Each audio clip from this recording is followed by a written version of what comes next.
Hi everyone, this is Jason from English Out There.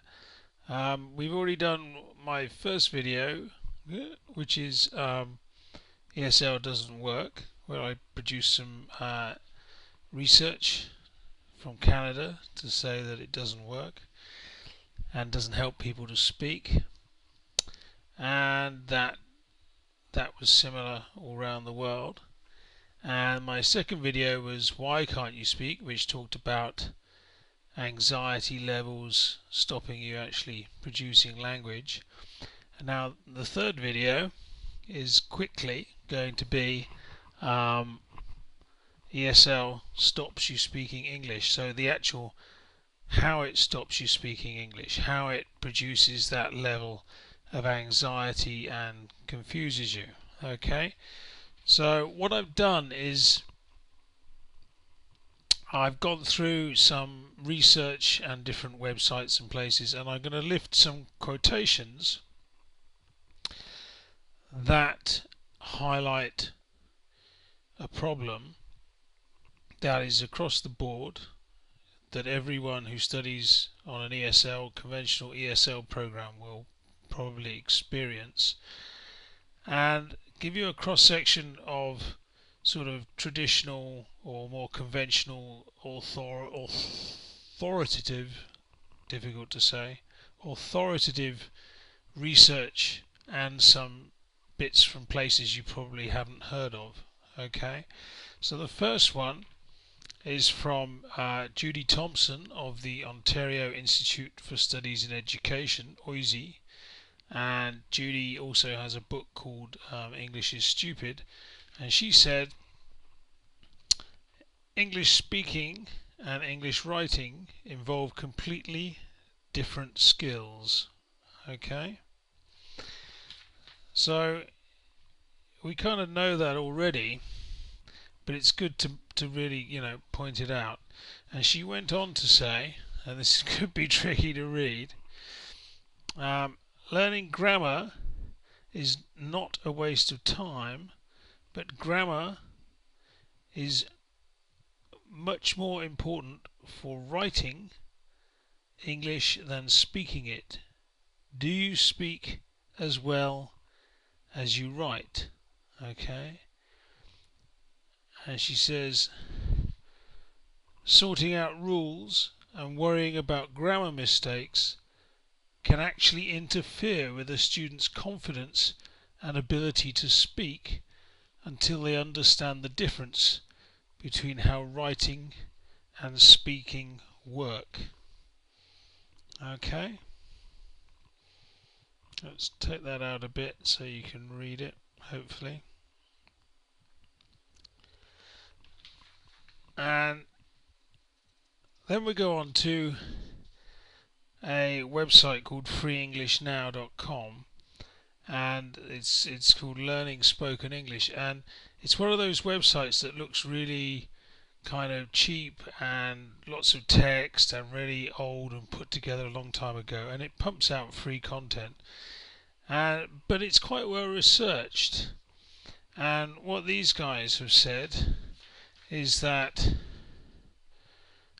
traditional English instruction for non-English speaking students has reversed the process with poor results. Most English classes teach grammar as a foundation for spoken English.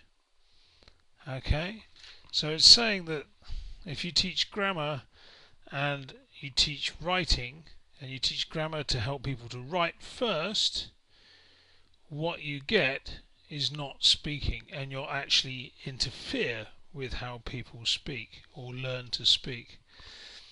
And then we go on to a guy called J. Marvin Brown, who founded a system called the ALG, Accelerated Learning Growth, and they started a school in Thailand to teach people Thai, and he says, and he's quoted quite widely. He says that it seems that the difference between adults and children is not that adults have lost the ability to do it right, but that children haven't yet gained the ability to do it wrong. Okay, so what he's saying there is that ESL, conventional ESL, screws you up in terms of damaging the way that you would naturally acquire a language and be able to speak it. So there's damage being done, and some people, a lot of people subscribe to this view, and I think there's something in it. And a while ago, a bit of fun here, I had an email conversation with Stephen Krashen, who's quite famous, and I said to him, after a long discussion, I don't think they are irreversible. I can even prove it. And by they, I mean the effects of the damage of conventional ESL. And he said, yes, I think the damage is reversible. Okay, so Professor Krashen thinks there's damage from conventional ELT or ESL, and it interferes with the way we speak, but that it's reversible. And to go really highbrow, this is from The Neural Substrates of Language Acquisition, which is a paper from 2008 by Kuhl and Rivera Gaxiola, who are neurological scientists having trouble speaking today. And this is a long one, but it's, if you think about it, it's really interesting.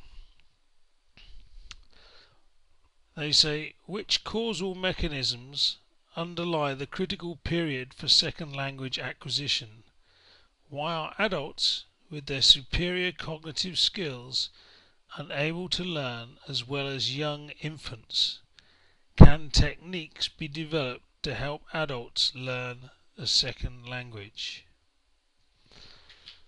So, reading between the lines there, they're saying, hang on, if adults have superior mental capacity or cognitive skills, why is it they can't learn a language as quickly or learn to speak a language as quickly as kids?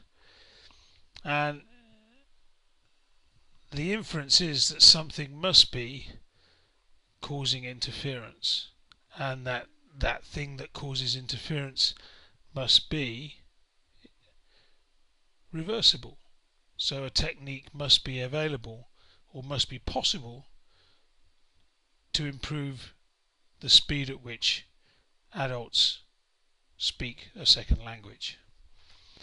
So I hope you got all that, and I'll elaborate in the next video. Thanks for watching. Bye bye.